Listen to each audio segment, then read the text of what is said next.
ఓం శ్రీ మహాగణాధిపతే నమః. శివాయ గురవే నమః. ఉగ్ర నరసింహుడు. కాలభైరవ కథనానంతరం ఋషులు శివుని శరభావతారం గురించి కోరడాన్ని పురస్కరించుకొని సూతుడా దివ్యగాథనిలా వినిపించసాగాడు. సనక సనందనాథుల శాపం వల్ల వైకుంఠ ద్వారపాలకులైన జయ విజయులిద్దరూ కశ్యపుని వల్ల ద్వితీయందు హిరణ్యాక్ష హిరణ్యకశిపులుగా ఆవిర్భవించారు. హిరణ్యాక్షుడు భూమిని చాపలా చుట్టి ఏట్లోకి విసిరేశాడు. అప్పుడు శ్రీహరి వరాహ రూపం ధరించి వాణ్ణి వధించి వసుధను యథాస్థాన స్థితను చేశాడు. అందుకు కలిగిన హిరణ్యాక్షుడు జ్యేష్ఠ భ్రాత హిరణ్యకశిపుడు లోకకంటకుడిగా పరిణమించాడు. అంతటి లోకకంటకుడు పరమ విష్ణుద్వేషి అయిన హిరణ్యకశిపుడికి నిరంతర విష్ణు చింతనా పరాయణుడు, విష్ణు భక్తుల్లో శ్రేష్ఠాతి శ్రేష్ఠుడు అయిన కుమారుడు కలిగాడు. ఆ కుమారుడే ప్రహ్లాదుడు. ఆగర్భ నారాయణాన్వేషి అయి తపించే అతగాడు తండ్రికి కంటకుడయ్యాడు. విద్యాభ్యాసం వల్ల బిడ్డలో మార్పు రావచ్చని ఆలోచించి హిరణ్యకశిపుడు శుక్రాచార్య నందనులైన చండామార్కులను రావించి విద్యాశిక్షణ నిమిత్తం ప్రహ్లాదుని వారికి అప్పగించాడు. అయినా ఫలితం లేకపోయింది. దాంతో హిరణ్యకశిపుడు ప్రహ్లాదుని చదువు మాన్పించి వేశాడు. విష్ణుభక్తి మానకపోతే వేదనల పాలు చేస్తానని జడిపించాడు. జంకలేదు ప్రహ్లాదుడు.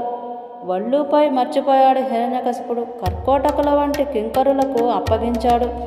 ప్రహ్లాదుని కొండల మించి తోయించాడు. సముద్రంలోకి నెట్టించాడు.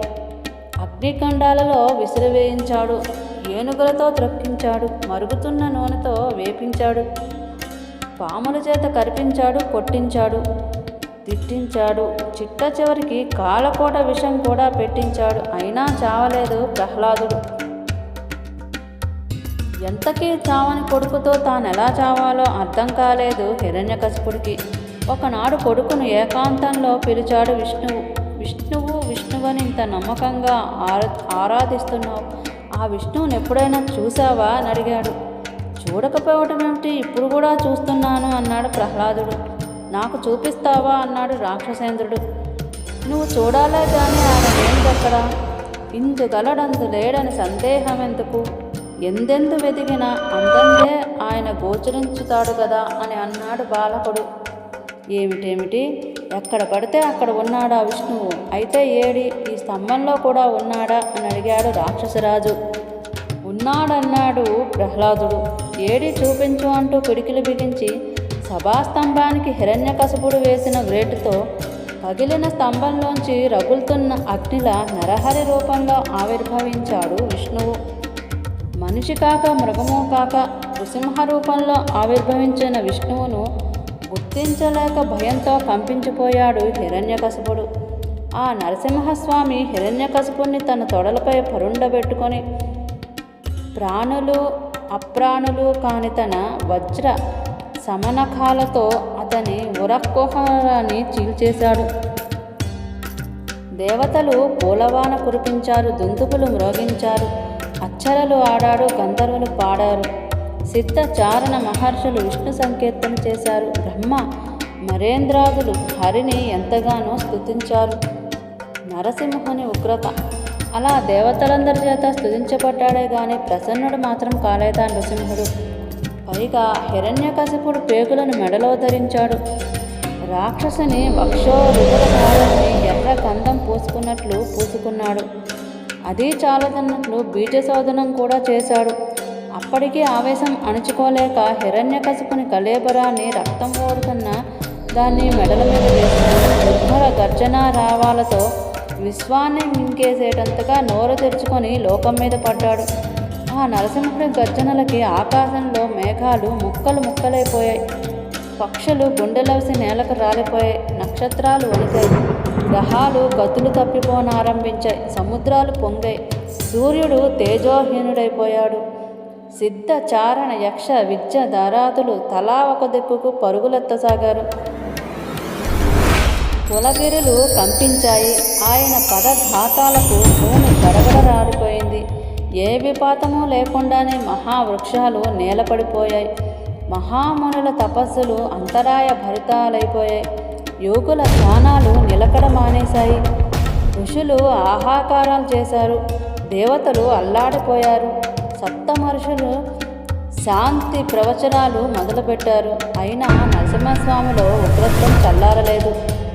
భగవంతుడు భక్తులకే కానీ అన్యులకు సులభం కాడు కదా. అందువల్ల ఆయన భక్తులైన నారదాదులు కానీ, వైకుంఠంలో ఉండే ఆయన నిత్య సేవకులు కానీ, పారిషదులు కానీ, చివరికి లక్ష్మీదేవి కూడా ఆయన తీవ్రత్వాన్ని నిర్వహించలేకపోయారు. బ్రహ్మదేవుడంతటి వాడికి కూడా ఏమి చేయాలో పాలుపోలేదు. అందరూ వెళ్ళి శివుణ్ణి శరణు వేడారు. శివుడు వారికి అభయమిచ్చి వీరభద్రుణ్ణి నృసింహస్వామి చెంతకు పంపాడు. వెళ్ళాడు వీరభద్రుడు. నృసింహుడితో మృదువుగా మాట్లాడాడు. ఉగ్రత్వాన్ని చల్లార్చమన్నాడు. వినలేదా నరసింహుడు?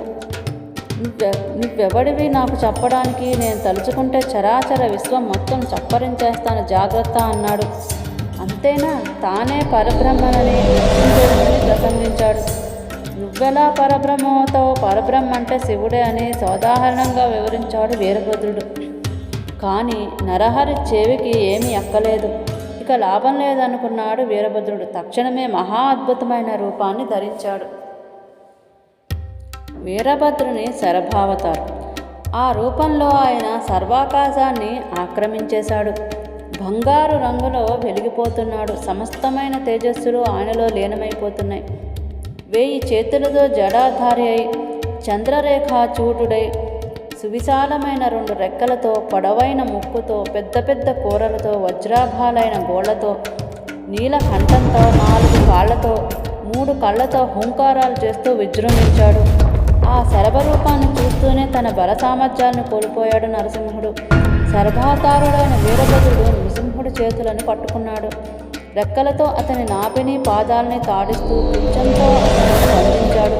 నృసింహుడిచే బేతావాహులైన వారు అంతా తన పరాక్రమానికి అబ్బురుపాటు ముచ్చుకోలు జోడించి తస్సరప సరప అస్సరప సరప అల్లల్లవేరా అని ఉత్సాహపూరితంగా పాడుతూ ఆడుతుంటే వీరభద్రుడు నృసింహుడి రొమ్మున దెబ్బలు కొడుతూనే గరుత్మంతుడు పామును లేపుకుపోయినట్లుగా అతనిని తన్నుకుపోయాడు. కైలాసానికి అతగాడి మొండాన్ని తలని విడదీసేశాడు. సూక్ష్మరూపం శివుడిలో కలిసిపోయింది. స్థూల పదార్థం యొక్క చర్మాన్ని శివుడు కట్టుకున్నాడు. శిరస్సును తన మెడలోని ముండమాలికలో తరల స్థానంలో అలంకరించుకున్నాడు. జై నారసింహ, జై శరభాయ. గృహపతి అను వైశ్వానరునకు అగ్నిపద ప్రాప్తి కలుగుట. బహుకాల పూర్వం నర్మదా నది తీరంలో ధర్మపురం అనే పట్టణం ఉండేది. అక్కడ సాండిల్యగోత్రుడైన విశ్వానరుడనే విప్రుడు తన భార్య అయిన సుచిష్మతి అనే ఆమెతో కలిసి ధర్మానువర్తి అయి నైష్ఠికుడై ఉంటున్నాడు. సంతానం తప్ప సర్వసంపదలో ఉన్న విశ్వానరుడు ఒకనాడు భార్య యొక్క మనోవాంఛితాన్ని నెరవేర్తల్చి సత్పుత్ర సిద్ధికై శివారాధనే శ్రేయమని ఎంచి కాశీ వెళ్ళాడు. అక్కడే నివాసం ఏర్పరచుకొని అచ్చటి వీరేశ్వర లింగమును యథాశక్తి 7 ఏడాది పాటు ఆరాధించాడు. ఆరాధన నిమిత్తమై శ్రీ వీరేశ్వర లింగాన్ని సమీపించేసరికి ఆ లింగం మధ్యలో 8 ఏళ్ల కుర్రవాడు కనిపించాడు. ఆ బాలుని చూసి అతనినే మహేశ్వరుడిగా భావించి స్తుతించాడు విప్రుడు.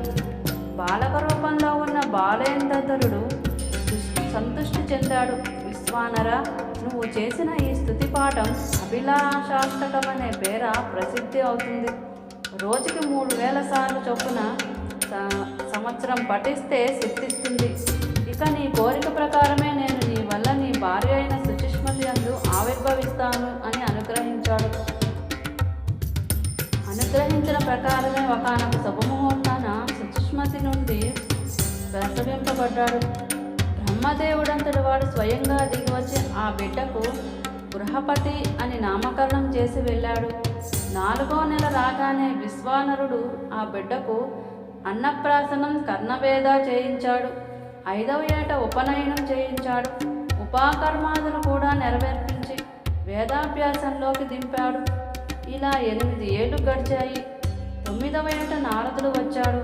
ఆయన పిల్లవాడిని చూసి ఆనందించి, విశ్వానర, అన్ని లక్షణాలు అద్భుతంగా ఉన్నాయి, కానీ ఈ పిల్లవాడికి 12వ ఏడాదిలో పిడుగుగండం ఉందయ్యా అని హెచ్చరించి వెళ్ళిపోయాడు.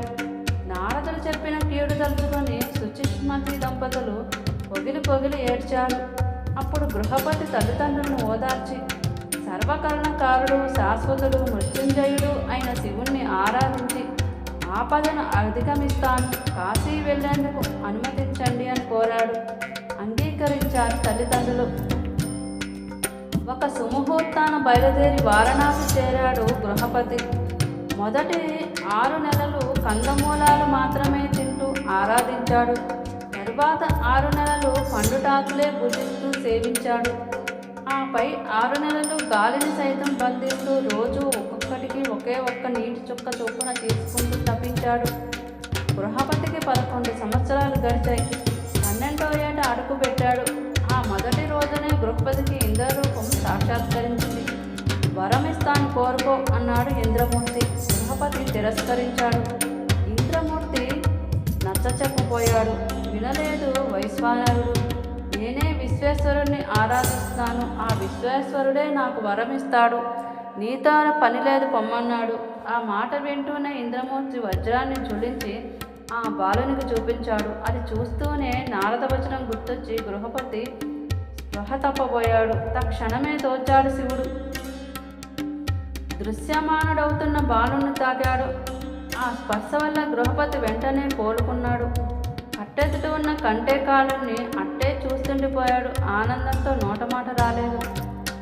కరుణామయుడైన కపర్తి చిరునవ్వు నవ్వాడు. నీ మనసు నాకు తెలుసు. నిన్ను పరీక్షించడానికి నేనే ఇంద్రమూర్తిలా కనిపించాను. నిన్ను మెచ్చాను. దేవతా స్థానాలన్నిట శ్రేష్టతరమైన అగ్ని పదవిని నీకు ఇస్తున్నాను. ప్రాణులందరిలోనూ జఠరాగ్నివై ఉంటావు. నీచే ప్రతిష్ఠించబడిన లింగం అగ్నీశ్వర లింగం అనే పేరుతో ప్రసిద్ధమవుతుంది. ఆ లింగాన్ని ఆరాధించిన వారికి అగ్ని భయం, వజ్ర భయం ఉండవు అని వరాలిచ్చాడు.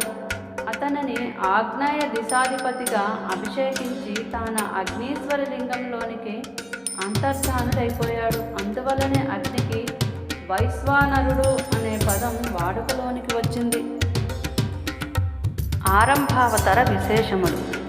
ఇక్కడికి 47 అవతారాలు అయ్యాయి. ఇక సజ్జనులైన వారు భక్తి, జ్ఞాన, వైరాగ్యాల ద్వారా గుర్తించి ఆరాధించే శివుని యొక్క తొలి అవతారాలు చెప్తాను వినండి.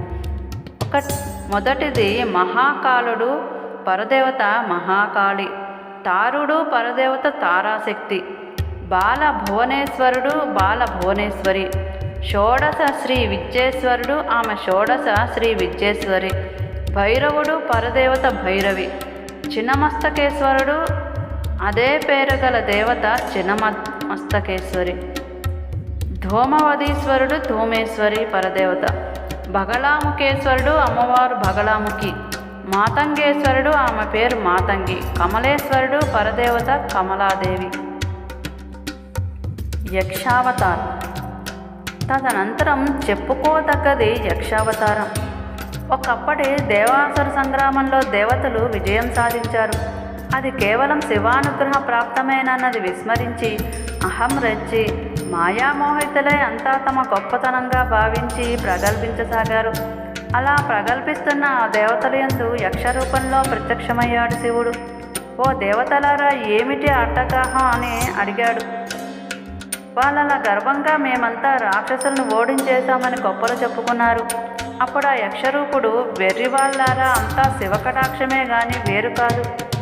ఆయన కరుణ రవ్వంత తప్పినా సరే మీరు కానీ, మీ ఆయుధాలు కానీ, మీ శక్తులు కానీ ఎందుకు కొరగాకుండా పోతాయి. కావాలంటే ఇప్పుడు చూడండి, మీ ప్రతాపం ఇదిగో, ఈ గడ్డి పరకను ఏం చేయగలగరో చెయ్యండి అని తృణాన్ని చూపించాడు. అగ్ని ఆ గడ్డిని కాల్చలేకపోయాడు.